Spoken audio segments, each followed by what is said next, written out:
Welcome back to Let's Play Dragon Age Inquisition. I'm Subponicate Poster, and today we're still fucking around in the basin. Let's talk with Scout Harding. The new camps, tree houses. It all sounds awful and precarious. Don't you like the idea of tree houses? It's a good idea, in theory.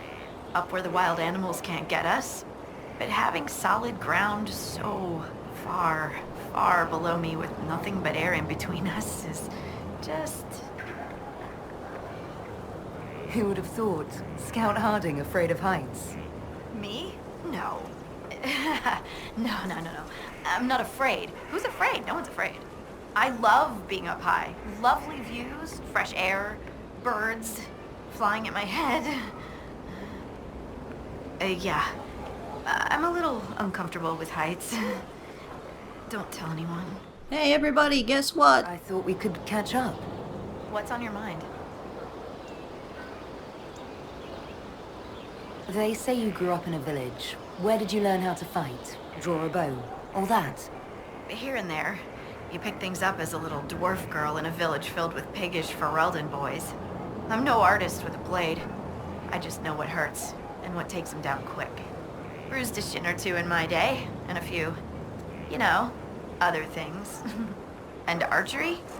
Well, there was a traveling hunter who set me up with my first bow and taught me the basics. After that, I practiced on my own. On squirrels, mostly. Oh, and Heinrich from next door, but only with padded arrows. I hear you have family in Ferelden. Yes, my mother and father. I insisted they moved to Denerim once I signed up with the Inquisition. Ambassador Montelier tells me I should invite them to Skyhold. She thinks they'd be proud of me. But after Haven, I just can't, It's not that I don't trust you or our soldiers. It's just, I just want them to be safe. And if that means they don't get to see things firsthand, that's okay. My mother likes writing letters anyway. What are your thoughts about our progress against Corypheus? We're getting close. It feels like we're on the right track, doesn't it? Everyone working together against a common goal. It feels good. What do you think about the Avar? When I was a little girl, a lady in our village used to tell me Avar tales. Being able to see their lives up close, it's nothing like I thought. They're very tall, aren't they? I was considering a proposal for Commander Cullen. Avar allies with dwarven archers astride their shoulders. They'd be unstoppable. Sure, let's put in for that. Have you spoken to Kenrick much? A bit. He's quite nice, isn't he? And clever. Really loves his books. I said hello one day while he had his nose buried in a giant tome. His shriek was a winner. I can't stop doing it now. It's too funny. How do you like the Frostback Basin? It's lovely, isn't it? At least until you step in a pile of bogfish or poo. The stuff's vile. Makes great fuel for starting fires, though, if you can tolerate the smell. I might suggest that to the commander. It could be great for sieges. Fuck yeah. That's a brilliant idea. I'll endorse it. Wonderful. I'll write it up as soon as I get back to Skyhold. Butts Labellin, shit-flinging Inquisitor. We'll continue this another time. Goodbye, then. And I did run around and pick up some of those shards off camera, so we have enough to open this door.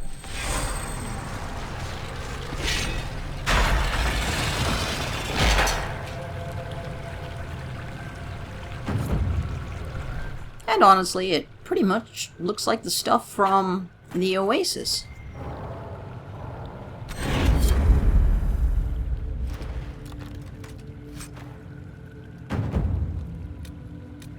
More cold resist stuff.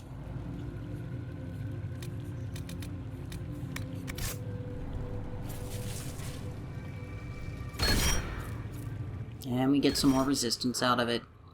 It's really all there is in here. This rune, a couple of bags of crafting materials. Nothing major. I don't know if they intended to do more with this, or if this was planned to be entirely it.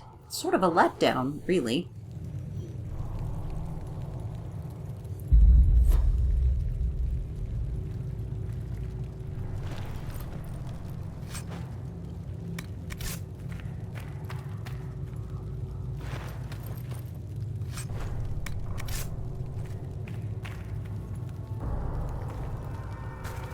Yep. That's it. Whoop-de-fucking-do.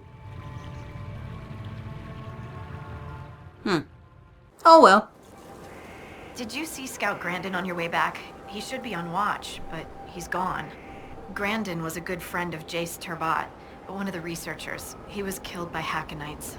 I'm starting to worry that Grandin's gone and done something stupid.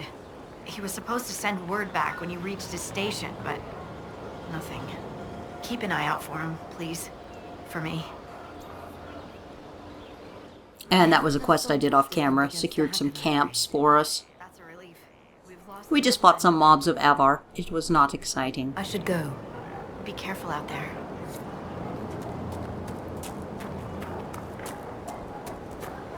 And since we're here, let's go talk to Professor Kendrick about what we found on the island.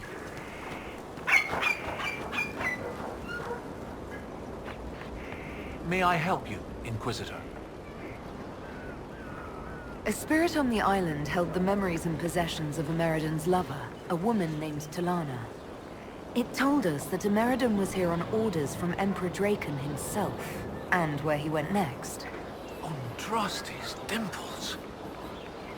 I may have received tenure from that sentence alone. Ameridan had a lover.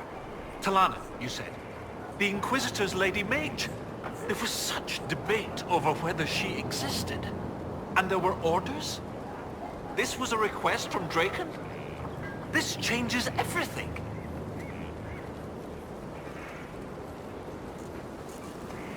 You don't have a problem receiving information from spirits? It's not ideal, but since you found corroborating physical evidence, I see no serious issues. Any study That's of surprisingly rituals and progressive. battles carries an inherent risk of contact with demons or spirits. When spirits are willing to talk, most historians love the chance of a first-hand report. What does it change knowing that Ameridan was on a mission from Emperor Draken? Everything. One current theory holds that Ameridan was selfishly throwing off his responsibilities to go hunting. Another suggests Draken had him removed or even killed because Ameridan opposed the Navaran Accord. But if this is true, then Ameridan was a loyal servant of Orlais. He was not an embarrassment. He was a patriot protecting Orlais while Draken fought in the Second Blight. I wonder why everyone was talking shit about him. You were surprised to hear that Ameridan had a lover. Yes, this Talana you mentioned. Her existence has been hotly debated. Some scholars took Inquisitor Ameridan's respect for the Chantry to imply that he remained celibate. In ages past, there were stories about him and his lover, a mage. They made it out to be a star-crossed romance. The Chantry silenced the stories strenuously. When I helped the Avar at Stone Bear Hold, we learned that the Jaws of Hakon once bound their god's soul to a beast. According to the spirits, the dragon Ameridan faced was powerful and accompanied by hostile Avar. You believe they could be one and the same? That would mean... Of course! Of course! Brilliant! 800 years ago, the Second Blight threatened a weak Orlais. A perfect time for the Avar to attack. This Avar god dragon could have endangered the Orlesian Empire had Ameridan not stopped it. That explains why he would accept such a dangerous mission. And likely how he died. How bad would it be if the contemporary Jaws of Hakon bound their god to a dragon again? Or a bear. With Orlais still recovering from the Civil War and the Mage-Templar conflict, not to mention the remaining demon rifts and Corypheus himself, a high dragon given malice and magic by an Avar god spirit could, hypothetically, destroy much of Orlais. At least, I hope that was hypothetically. You're not concerned about the literal existence of an Avar god? Not particularly. If the jaws of Hakon once bound their god to a dragon, it is likely just a powerful spirit. That isn't to downplay the important cultural significance to the Avar, but magic does not equate godhood. Every Just ask Corypheus. gods, which are also dragons corrupted by some outside influence. Sometimes I wonder if we really know what we mean by gods. It seems Inquisitor Ameridan saved Orlais 800 years ago. It's time to honor his legacy.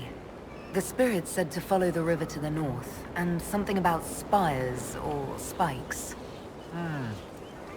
Up the river, the scouts have had trouble with Hackonites up there. I'll continue my research, but for now, your guess is as good as mine. And we've already gotten all that stuff. What do you need me to do next, Professor? That spirit on the island said something about Ameridan going upriver to, someplace with spires? While you search upriver, I'll continue studying these buckles. That, sounded better in my head. I'll speak with you later. And so, well, We should look around. we're going to help Harding out and search for her lost scout. Orders for Grandin. And dead Hackonites. Impressive that he fought them off alone.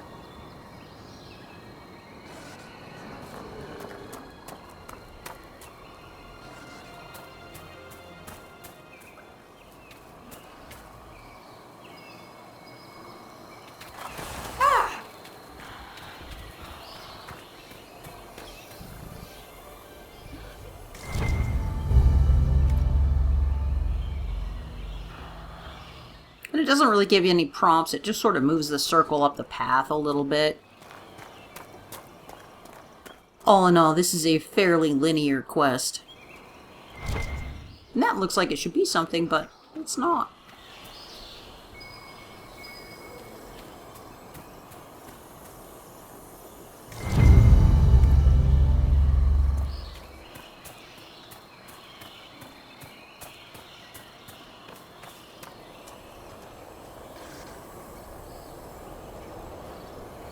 These were Hackonites. And that's an Inquisition dagger. Harding said that scout might try something stupid.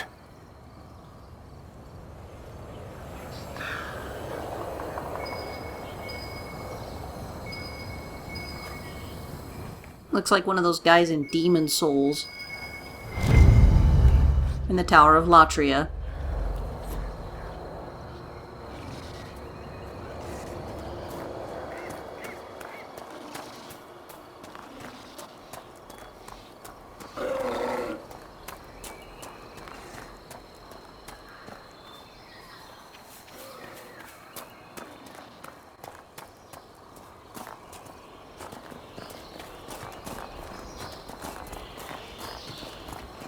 Let's see. Guys on fire? Yeah, we're going the right direction.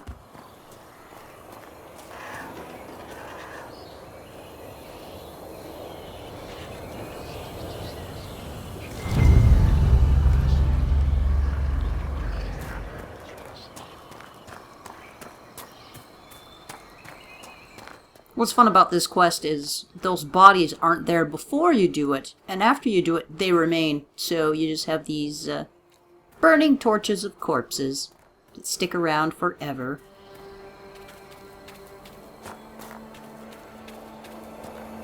More dead Hakon warriors. Could one man accomplish this? Sure. We do it all the time.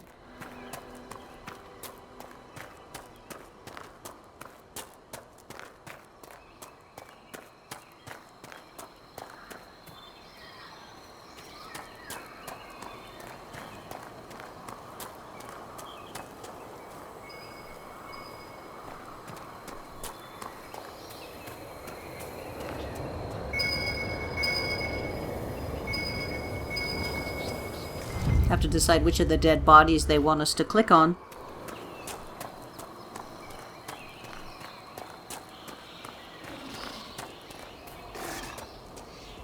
Oh yeah, this is the right way.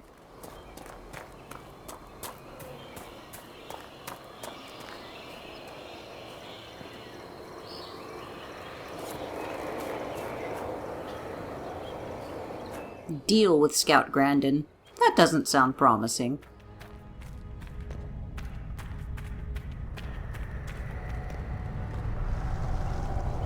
The Inquisition soldier. Grandin. Be cautious. Something feels wrong. Inquisitor, I've abandoned my post, haven't I? I had cause, just missing the permission part. Harding told us about your friend Jace. He was studying at the university. Those Hakon bastards. Jace wasn't a soldier, he wasn't even armed. After this, he was going to show me Val Royeaux. I've never been. I thought we might... I can't let this happen. I'm sorry, Grandin. I wasn't a soldier either, not before this. I lived in the Circle. Never had the skill for combat spells, so I picked up a sword. I wanted to fight for the Inquisition. The jaws of Hakon almost ended that, too. I was bleeding out when it saw me. It knows what I know. They will not kill more people. Not like Jace. I will protect them, Inquisitor. This is bad. Well, no shit. It doesn't have to be this way. Release Grandin's spirit. Release? The spirit remains because I want it to. I will protect our people. I want to fight, Inquisitor.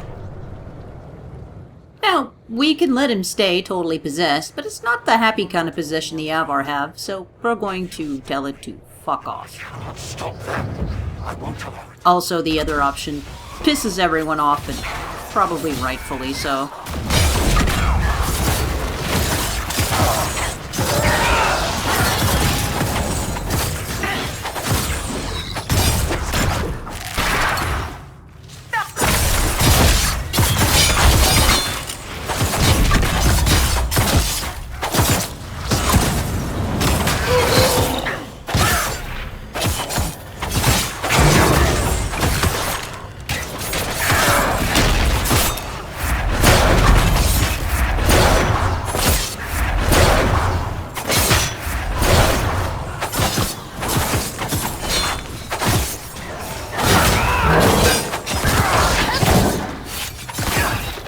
This thing isn't particularly difficult, it just has a shit ton of HP.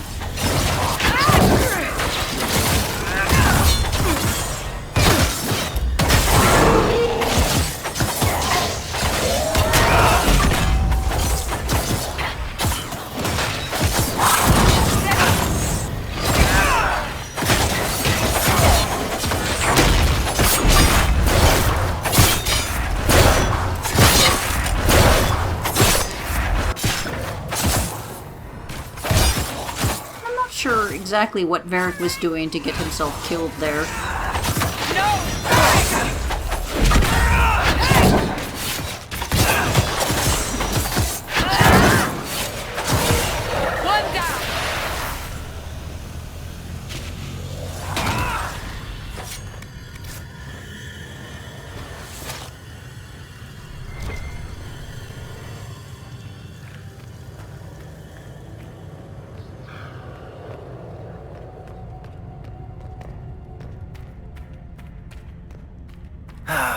Better than leaving him as an abomination.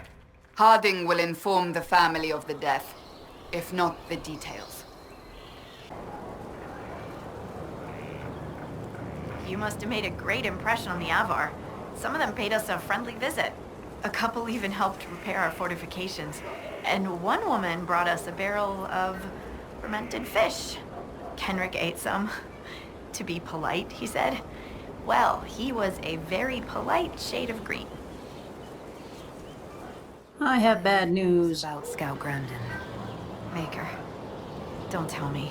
He's dead, isn't he? Yes. And we don't get an option here to tell her how he died, or maybe that he killed a whole bunch before going out, but there you go. Maker. I'll miss him. The boy was great company. Terrible jokes, but that was a part of his charm. You know? Well, that's going to do it for this episode. Kind of a short one today. Join us next time where we work on some plot stuff.